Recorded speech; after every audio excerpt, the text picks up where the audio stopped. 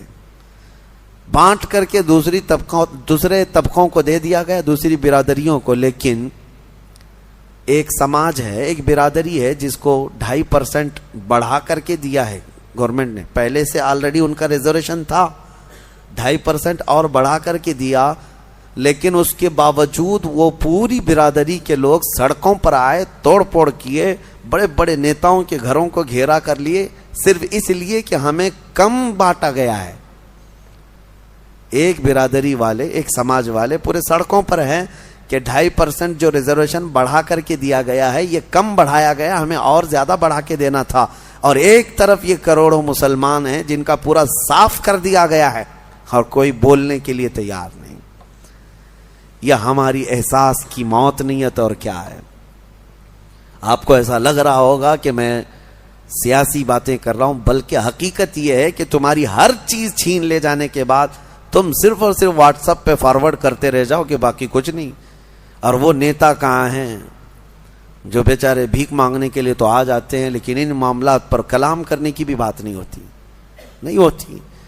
خیر, میرا خلاصہ کلام یہی ہے, نہ سنبھلو گے تو مٹ جاؤ گے اے ہندی مسلمانوں.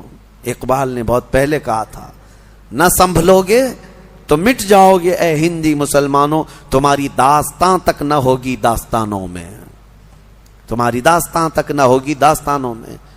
اور اسی اقبال نے کہا تھا, کہاں تم بیٹھنے لگ گئے آج, گٹر پہ, نالوں پہ, نکڑ پہ, تمہاری یہ جگہ ہے, تمہاری یہ جگہ ہے. نہیں تیرا نشیمن قصر سلطانی کے گنبد پر, تو شاہین ہے بسیرا کر پہاڑوں کی چٹانوں میں. تم امت محمدیہ ہو. بہرحال ہو سکتا ہے میری یہ بات کسی پر اثر کر جائے. اللہ کرے کہ مجھے اور آپ سب کو اپنے آپ کو بدلنے کی توفیق عطا فرمائے. امت آج قسم پرسی کے عالم میں ہے. اللہ کریم ہمیں بہترین قائد عطا فرمائے, ہمیں صلاح الدین کا نائب عطا فرمائے, ہمیں شہاب الدین کا نائب عطا فرمائے جو امت کو جوڑ دے اور ہماری کھوئی ہوئی وقار و عزت کو واپس دلا دے. اور ایک آیت میں آپ کے سامنے رکھ کر اپنی گفتگو کو سمیٹتا ہوں. اللہ نے فرمایا, اب قرار والی بات ہے.